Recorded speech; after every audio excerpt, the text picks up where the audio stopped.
আমের জুস খেতে অনেক মজা। আমের সিজনে প্রায় আমি আমের জুসটা খাই, তাই ভাবলাম আজ আপনাদের সাথে শেয়ার করি। আসসালামু আলাইকুম, সবাইকে শানুজ ডেইলি কিচেনের পক্ষ থেকে স্বাগতম। আশা করি সবাই খুব ভালো আছেন, সুস্থ আছেন। আর আপনারা কে কে ম্যাঙ্গো জুস খেতে পছন্দ করেন জানাবেন।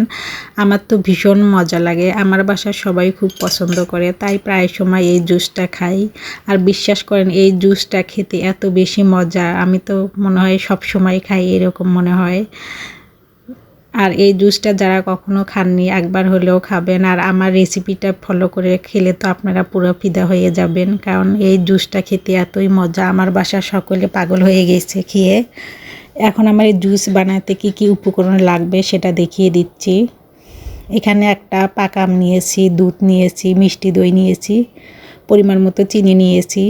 আর এটা হচ্ছে গরুর খাঁটি দুধ, আমি ঘন করে ফ্রিজে রেখে দিয়েছিলাম, বরফ হয়েছে তখন নামিয়ে নিচ্ছি। আর এদিকে ব্লেন্ডারের জালে আমি সবগুলো উপকরণ দিয়ে দেব। প্রথমে আম দিয়ে দিচ্ছি, তারপরে দিয়ে দেব দুধ।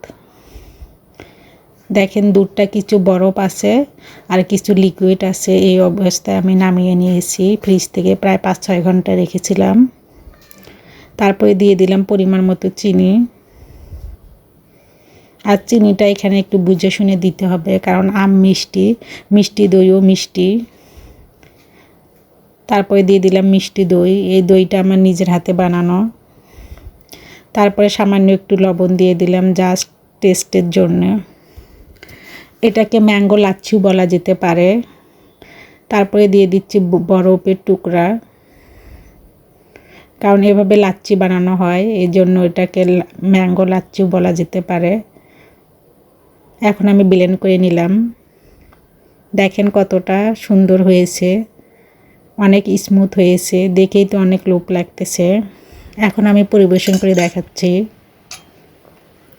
প্রথমে কিছু বরফ কুচি দিয়ে দিলাম, তারপরে কিছু পাকা আমের কুচি দিয়ে দিলাম, তারপরে জুসটা দিয়ে দিচ্ছি। দেখেন মাশাআল্লাহ কত সুন্দর দেখাচ্ছে, খেতেও অনেক মজা ছিল।